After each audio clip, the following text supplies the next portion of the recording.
Have you ever stood firm in your convictions, even when the entire world seemed to turn against you?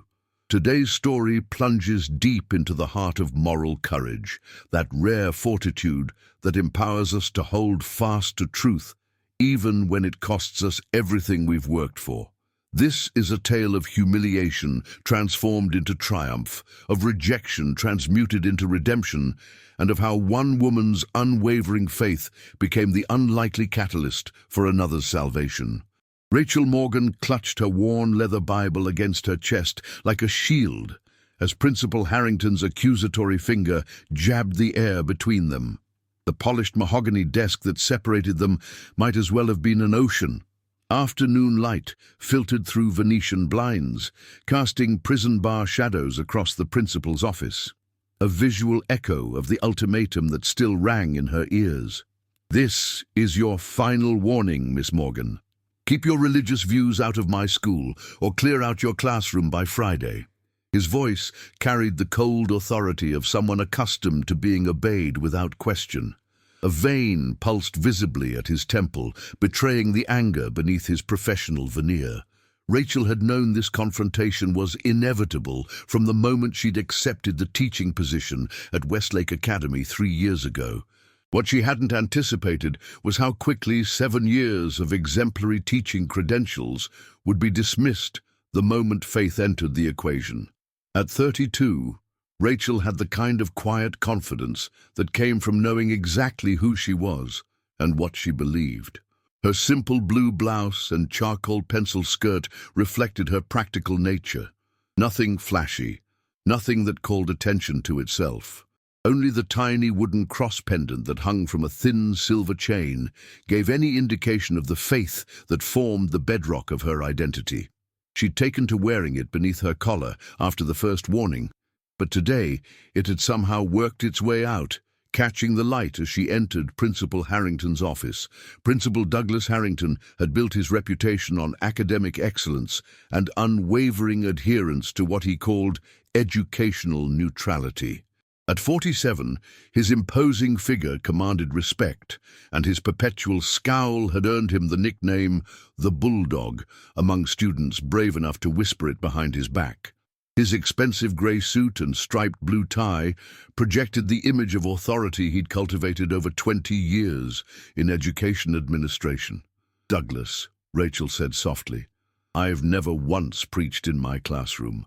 I've never forced my beliefs on anyone."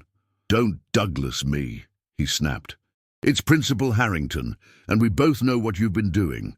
The optional lunchtime discussion group, the historical context you provide when teaching literature with biblical allusions, the consoling of students with, what did Melissa Parker's mother call it? Spiritual guidance. It stops now." 3 weeks earlier, Rachel had comforted a distraught Melissa after the girl's grandmother passed away. When the 12-year-old asked if her grandmother was in heaven, Rachel had gently shared her own hope in an afterlife, careful to qualify it as personal belief. Somehow, this brief exchange had transformed into formal accusations of proselytizing. Rachel thought back to her first day at Westlake. The school had seemed like an answer to prayer, a prestigious private academy with a curriculum that encouraged critical thinking and exploration of great ideas. She'd been thrilled by the interview panel's response to her teaching philosophy, which emphasized nurturing the whole child, intellectual, emotional, and yes, spiritual dimensions included. What she hadn't realized then was that Principal Harrington considered spirituality a purely private matter, best locked away behind closed doors. His definition of neutrality meant complete erasure of faith from public discourse. "I can't pretend I don't believe what I believe, Douglas," Rachel said, her voice steady despite the trembling that had started in her hands. "I've respected every boundary this school has set. I've never discriminated against any student based on their beliefs or lack thereof. But when students ask me direct questions about my faith, I won't lie to them." Principal Harrington's face flushed a deeper shade of crimson. "Your contract clearly states that you will maintain religious neutrality. Your personal beliefs have no place in these classrooms." I've read my contract thoroughly, Rachel countered. It requires religious neutrality in curriculum delivery, which I've maintained. It doesn't require me to deny my identity or refuse to answer direct questions honestly. Semantics, he dismissed with a wave of his hand. The school board has received 3 complaints in the past month. Parents don't send their children here for religious indoctrination. Answering a grieving child's question isn't indoctrination, Rachel said, her voice breaking slightly. It's compassion. Compassion without your biblical overtones would suffice, he retorted. I'm giving you one last chance, Miss Morgan. Sign this formal warning and commit to maintaining absolute neutrality on religious matters, or your contract will be terminated. The document before her was carefully worded, a pledge to refrain from any expression, action, or reference that could be construed as promoting religious views while on school property or in any capacity as a Westlake employee. It was, in essence, a gag order on her faith. Rachel stared at the paper, her mind suddenly flooded with memories. The after-school hours spent helping struggling students. The breakthrough moment when Dylan Miller, who'd been labeled a hopeless case by other teachers, finally grasped algebraic equations after Rachel discovered his visual learning style. The Christmas charity drive she'd organized that collected more supplies for the local homeless shelter than any previous school initiative. 3 years of pouring her heart and soul into these students, only to be reduced to a liability because she'd acknowledged her faith when directly asked about it. I can't sign this, Rachel said quietly, pushing the paper back across the desk. Then I'll need your resignation by the end of the day tomorrow, Principal Harrington replied coldly. Clean out your classroom by Friday. What about my students? We're in the middle of term. They have exams coming up. We'll find a substitute. This isn't negotiable, Miss Morgan. Rachel stood, her legs surprisingly steady beneath her. I'll have my letter on your desk first thing tomorrow. Good. He turned his attention to his computer screen, a clear dismissal. As Rachel reached the door, she paused. They deserve a proper goodbye, at least. My students. Principal Harrington didn't look up. That won't be necessary. Rachel closed the door behind her and made her way down the empty corridor, her footsteps echoing against the polished floors. Classes were in session, and the muffled sounds of learning filtered through closed doors, teachers lecturing, students responding, the occasional burst of laughter. She had 47 minutes before her next class. 47 minutes to decide how to say goodbye to the job she loved and the students who had become like family. Inside her classroom, Rachel sank into her chair, the full weight of what had just occurred finally crashing down on her. 3 years. 3 years of dedication. Late nights grading papers, weekends spent preparing innovative lessons, countless hours mentoring struggling students. All of it gone because she wouldn't, deny the faith that sustained her. She opened her desk drawer and pulled out a notebook. If she couldn't say goodbye in person, she would write each of her students a letter, something personal for each one, something to remind them of their unique potential and the genuine care she had for them. But first, she needed to write her formal resignation. Rachel stared at the blank page, searching for words that wouldn't come. How does one resign with dignity when being forced out for simply being who they are? After several false starts, she set aside professional formality and began to write from the heart. Dear Principal Harrington, please accept this letter as formal notice of my resignation from my position as mathematics teacher at Westlake Academy, effective immediately as requested.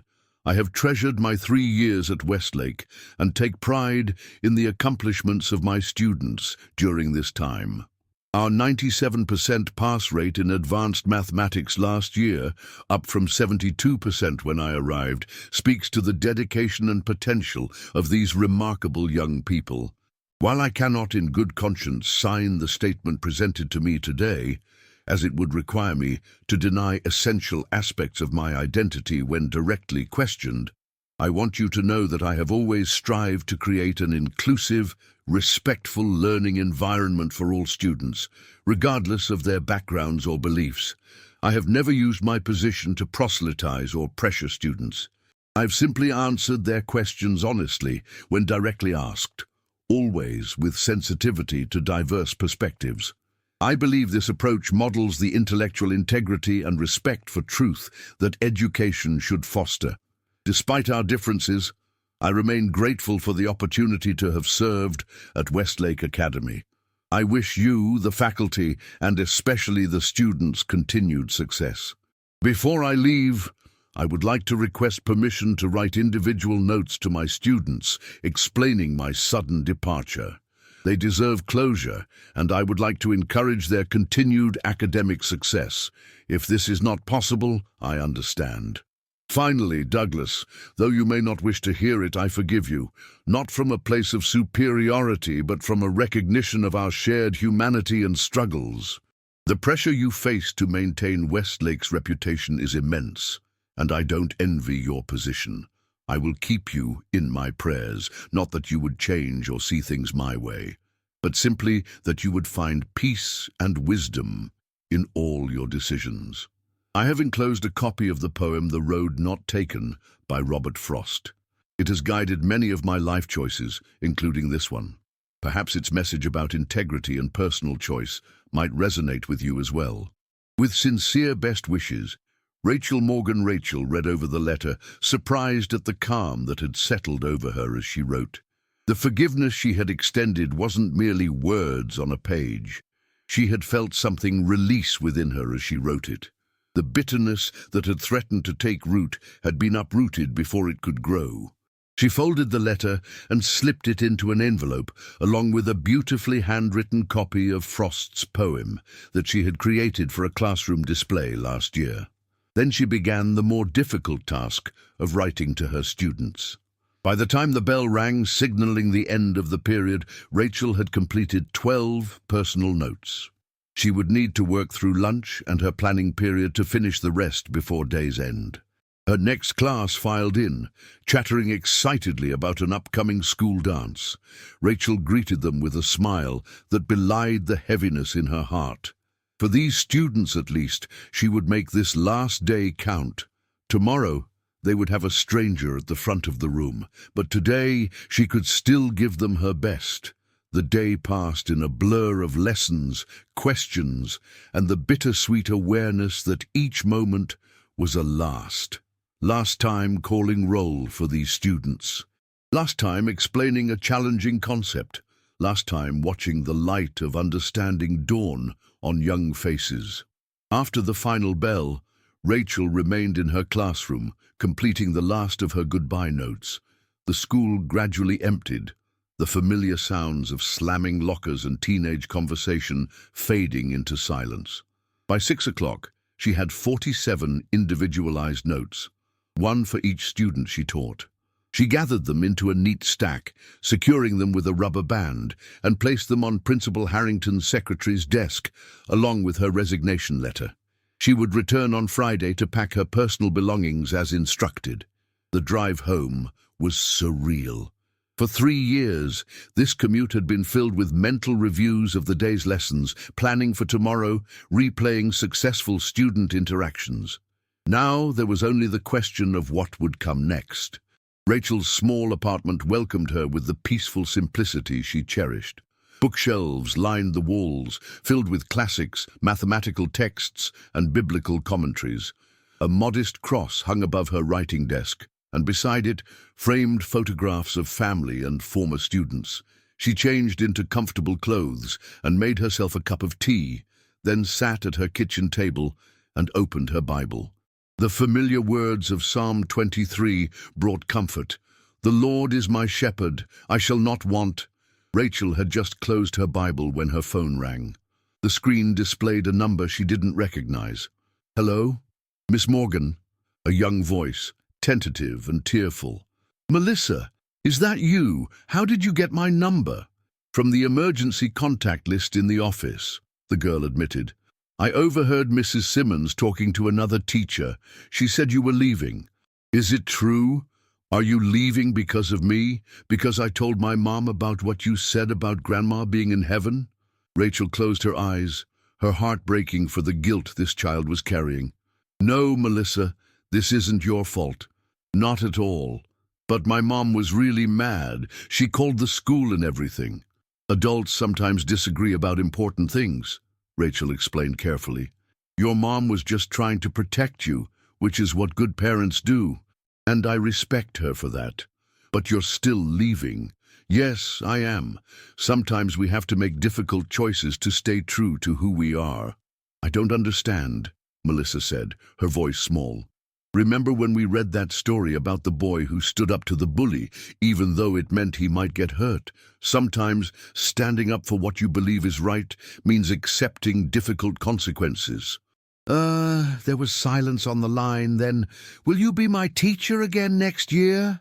"No, sweetheart, I won't be returning to Westlake." "That's not fair." The girl's indignation was palpable. "You're the best teacher ever. You make math fun and you listen to us. Like really listen. Not like some teachers who just pretend." "Thank you, Melissa. That means more to me than you know." Rachel fought to keep her voice steady. "But I need you to promise me something." "What?" "Promise me you'll keep trying your best in math. You have a real talent for it, you know. Those pattern recognition skills of yours could take you far." "I promise," Melissa said solemnly. "But Miss Morgan?" "Yes? I'm going to pray that you can come back every night." Rachel smiled through her tears. "That's very kind, Melissa. I have to go now, but remember, this isn't your fault, not one bit." After hanging up, Rachel sat at her kitchen table for a long time, staring at nothing. Tomorrow would bring new challenges, updating her resume, calling contacts about potential positions, explaining to her parents why she had resigned from a prestigious teaching post. But tonight, she allowed herself to grieve. Meanwhile, across town, Principal Douglas Harrington was working late as usual. The stack of papers on his desk seemed to multiply rather than diminish, no matter how many hours he put in. His divorce 3 years ago had removed any incentive to return to an empty house, and his relentless pursuit of making Westlake the top-ranked private academy in the state left little time for developing a social life. His secretary had left Rachel's resignation letter on top of his inbox. He opened it with a sense of grim satisfaction that quickly turned to irritation as he read.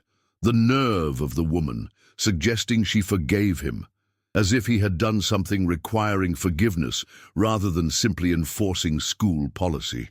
And that ridiculous poem she'd included, some trite nonsense about roads diverging in a wood. He crumpled it and tossed it toward the wastebasket, missing by several inches. Dismissing Rachel Morgan from his mind, he turned his attention to finding a suitable replacement. The board would need to be notified, of course. He drafted a carefully worded email explaining that Miss Morgan had resigned after refusing to comply with the school's religious neutrality policy. He emphasized the 3 parental complaints and the potential for negative publicity had the issue escalated.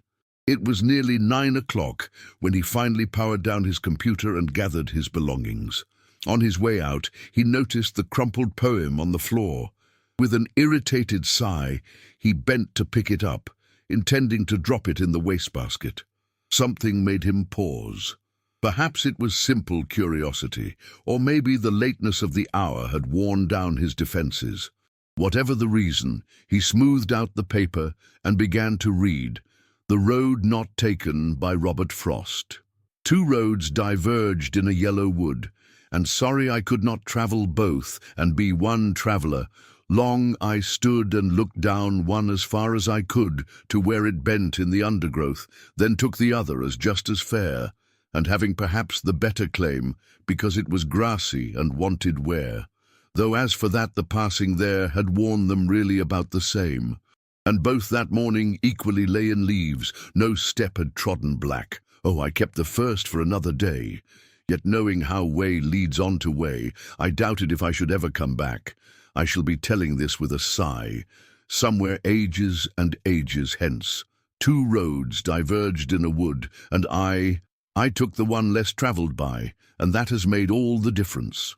Principal Harrington refolded the poem and slipped it into his pocket, unsure why he didn't simply discard it. Something about those final lines tugged at a part of himself he rarely acknowledged. The idealistic young teacher he had once been, before budget meetings and standardized test scores and board politics, had hardened him into the administrator he was now. Friday morning dawned clear and cold. Rachel arrived at Westlake Academy at 7:30, 2 hours before classes would begin, to clear out her classroom as instructed. She had brought several cardboard boxes and began the melancholy task of packing away 3 years of teaching materials, personal decorations, and books. The classroom felt different somehow, emptier already, though she had barely begun to pack. The morning sunlight streamed through the windows, illuminating dust motes floating in the air. Rachel moved methodically, sorting items into those she would keep, those she would donate, and those that belonged to the school. She was carefully removing student artwork from the bulletin board when she heard the door open behind her. She turned, expecting the janitor or perhaps a curious colleague. Instead, Principal Harrington stood in the doorway, his expression unreadable.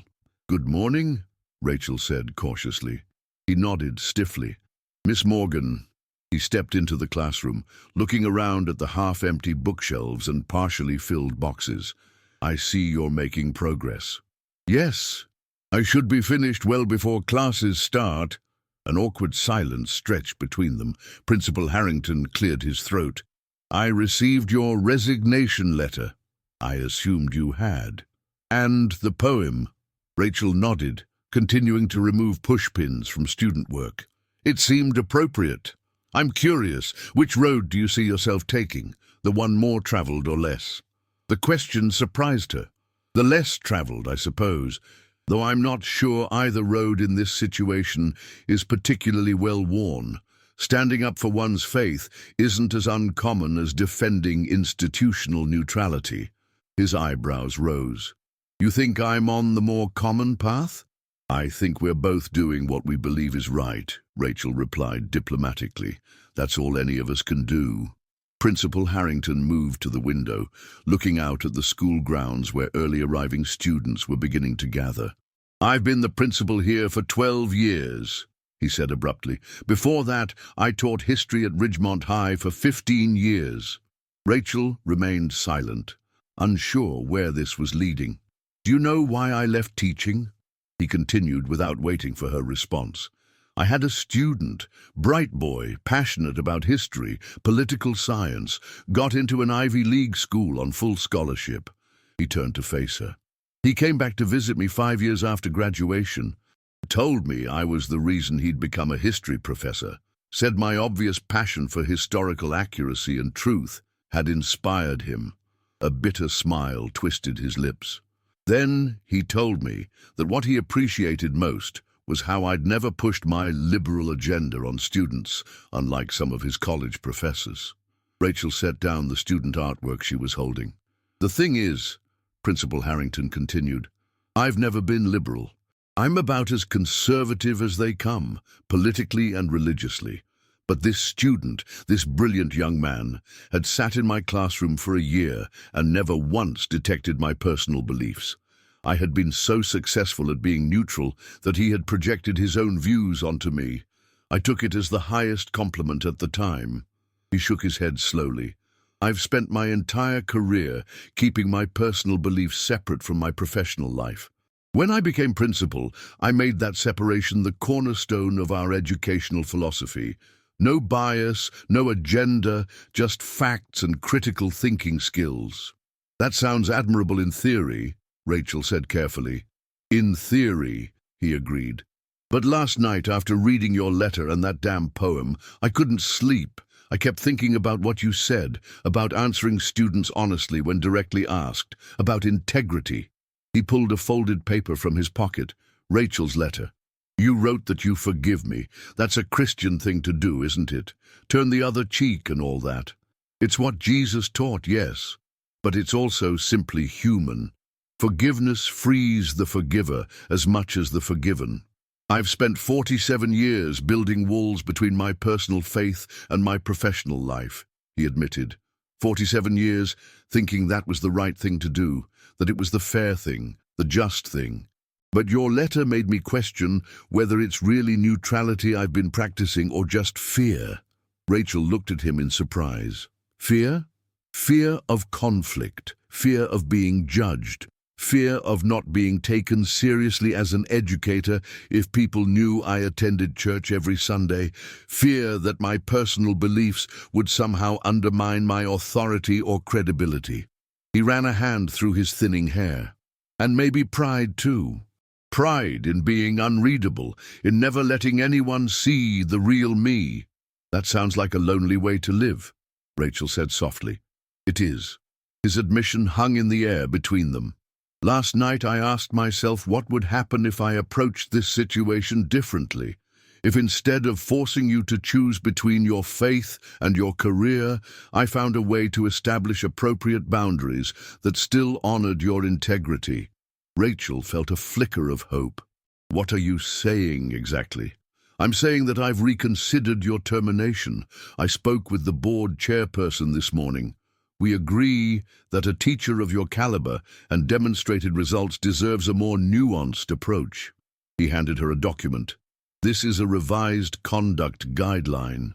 It acknowledges that while proactive religious instruction remains outside our curriculum, teachers may respond honestly to direct student questions about personal beliefs, provided they clearly identify such responses as personal opinion and acknowledge the existence of diverse perspectives." Rachel scanned the document, hardly daring to believe what she was reading. "It's not perfect," Principal Harrington continued. "There will still be lines you cannot cross. No leading of prayers, no religious materials as assigned reading, no evangelizing, but it creates space for authenticity when directly questioned."